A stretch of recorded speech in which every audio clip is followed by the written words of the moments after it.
Bom, olá pessoal, nós estamos aqui começando mais um Papo de Laboratório.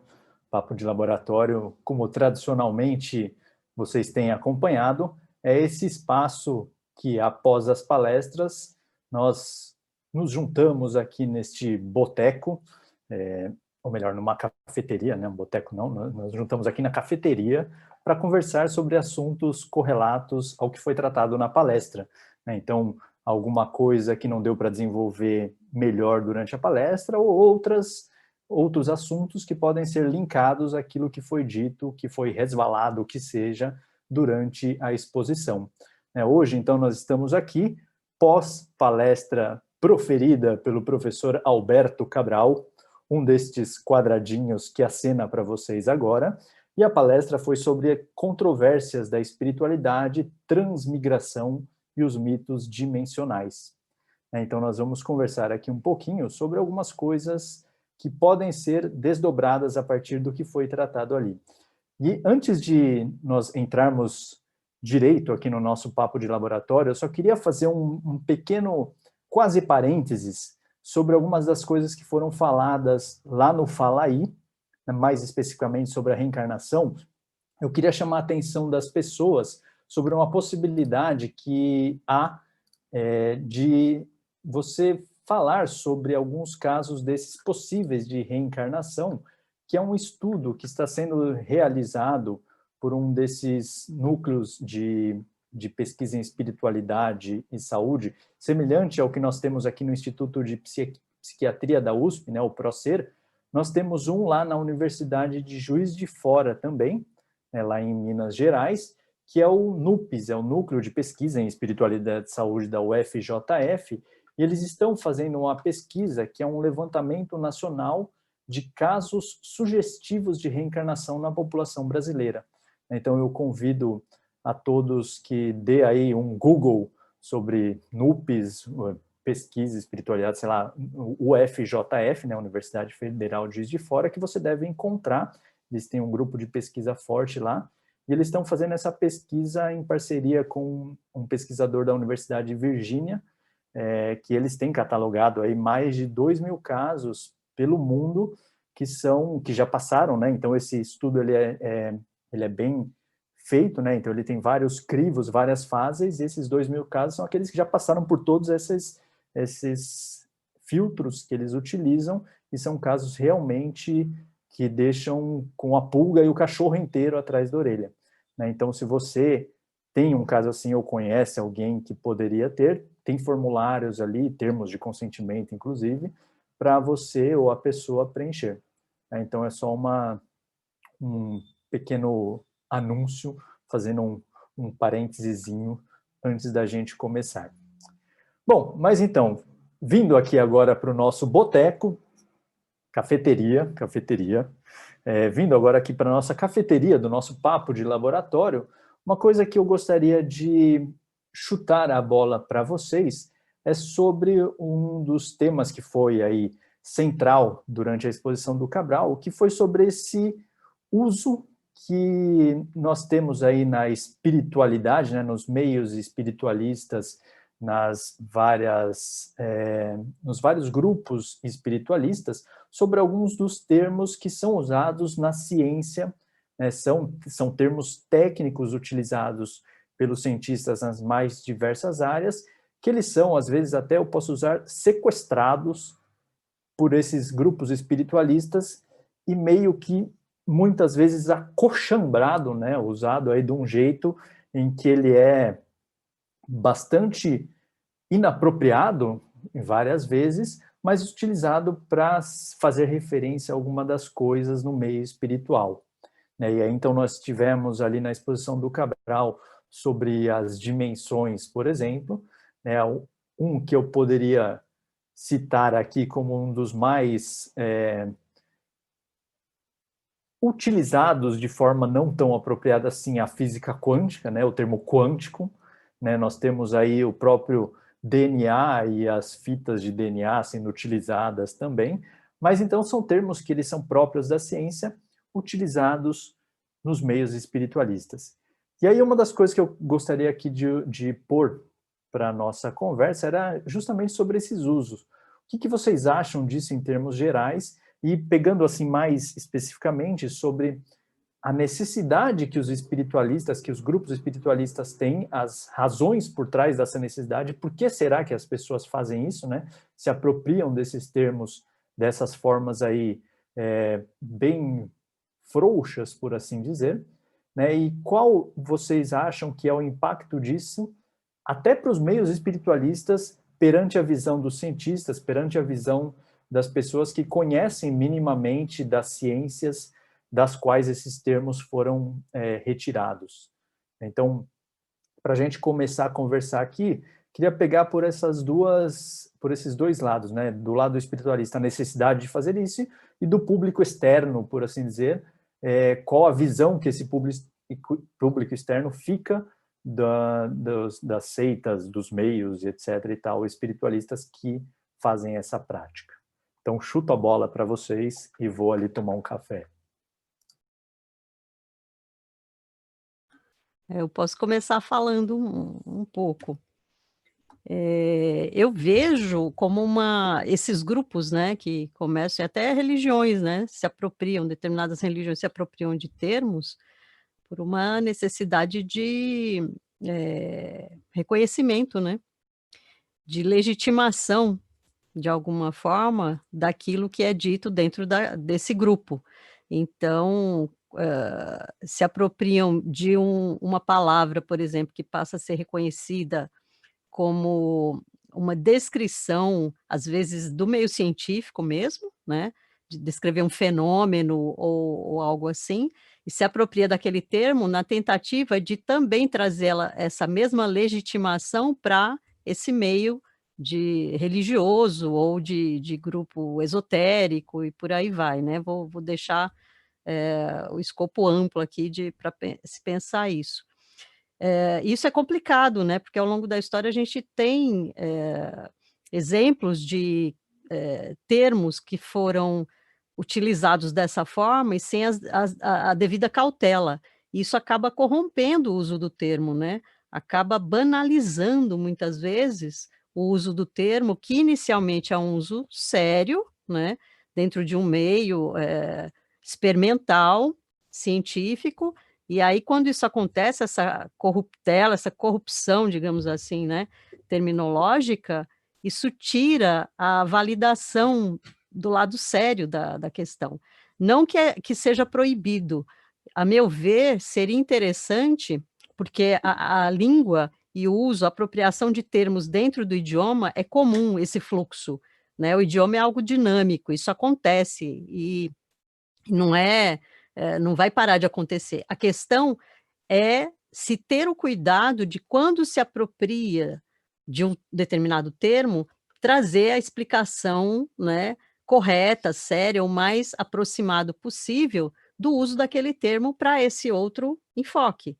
Então, olha, aquilo que tal termo dizia dentro desse contexto, nós aqui vamos utilizar, mas dentro desse recorte, desse escopo, assim, assim, assado. Fazer essas ressalvas, porque isso demonstra uma seriedade, né, em relação ao uso terminológico, que não é comum, não é comum que se faça isso. E aí o que acaba acontecendo em geral é, de fato, se apropriar de um termo como é o quântico que você falou, que hoje em dia quem é sério dentro da área de espiritualidade, quer estudar isso de uma forma séria, como é o caso aqui, Cabral traz isso muito à tona, acaba virando chacota muitas vezes no meio científico.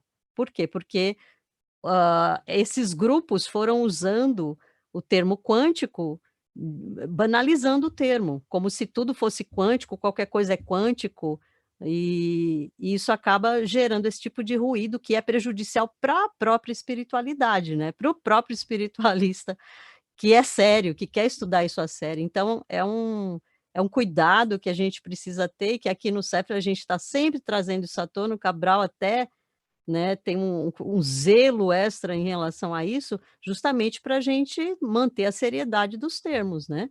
E dentro da filosofia, eu anotei outros aqui, intuição, é um que o Cabral está sempre falando também, que é um termo inclusive que a filosofia traz de uma maneira bem específica, tal, e há vários, inconsciente, consciente, inconsciente, né, que aí a praia da Raquel também pega por aí, e vários outros. A praia do Claudinei, então, nossa, tantos termos, né, sérios da história da ciência que dialoga com a astrologia, que foram sendo corrompidos ao longo do tempo por conta desses maus usos, né, e que a gente precisa ficar atento. Então eu começo dando esse meu pitaco aí.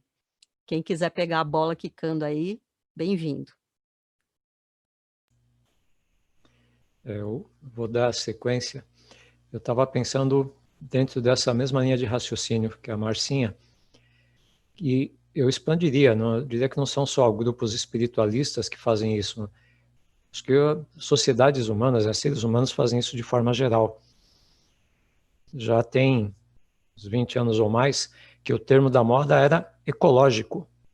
Eu vi ônibus escrito ar-condicionado ecológico, um monte de coisa que para chamar atenção e dizer que aquilo era algo novo, bom, diferente, era ecológico. E aí na linha dessa apropriação, a gente tem as coisas que vocês já falaram, então tem o quântico, tem termos que se a gente for olhar da época do surgimento lá do espiritismo também era muito comum usarem lá. Então o pessoal fala das vibrações, do magnetismo e por aí vai.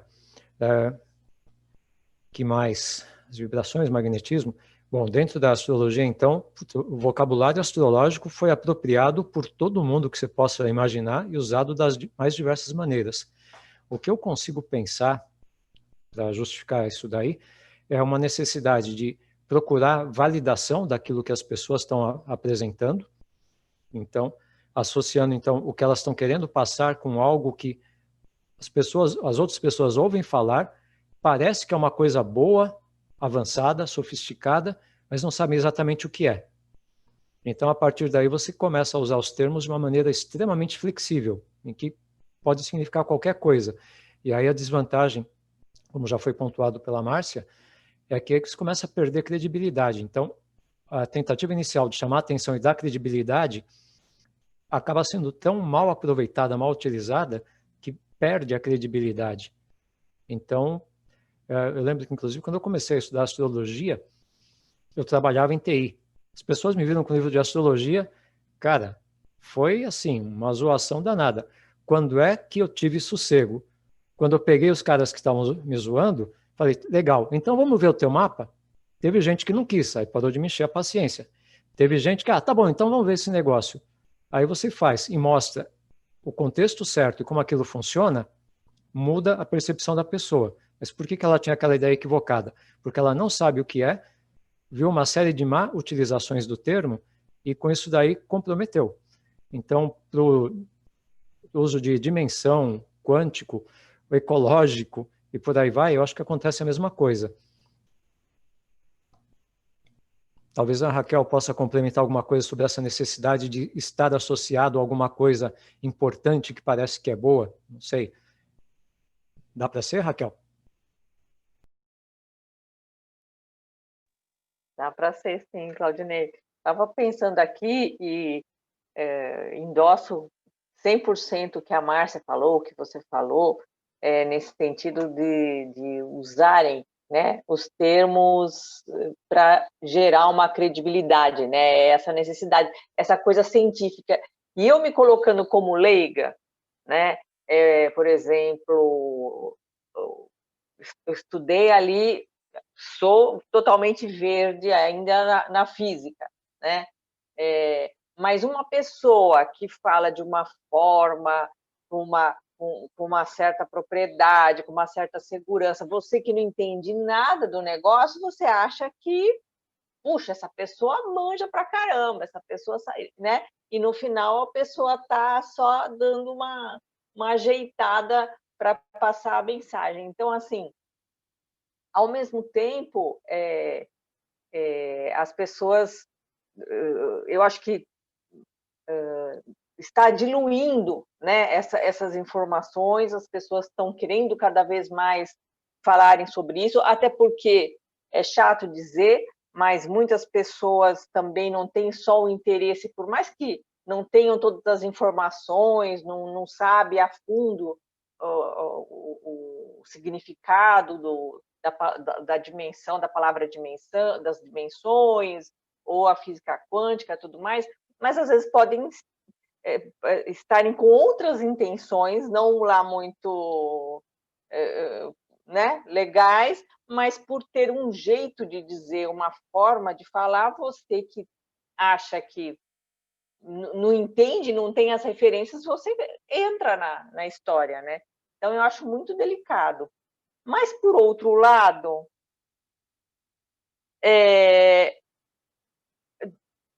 também tem, eu acho que como está popularizando muito mais hoje em dia, antes esses assuntos ficavam muito mais encerrados nas sociedades secretas, nos grupos fechados, eram assuntos muito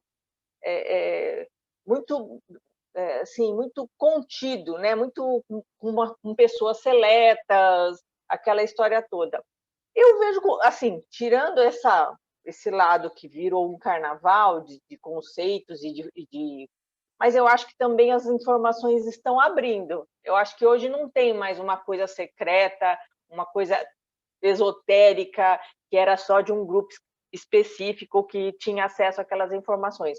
Eu acho que essas informações abriram, né? E as pessoas, cada um está decifrando, cada grupo está decifrando com a bagagem que tem. Então, tem um lado não muito agradável, não muito científico, mas também tem um lado que não tem mais segredos, vamos pensar assim, ou quase não tem segredos, né? As informações estão disponíveis. Então, e aí cada um faz uma colcha de retalhos disso, né? Então, tem esse outro aspecto também, né? A coisa não está mais num grupo pequeno, seleto e tal.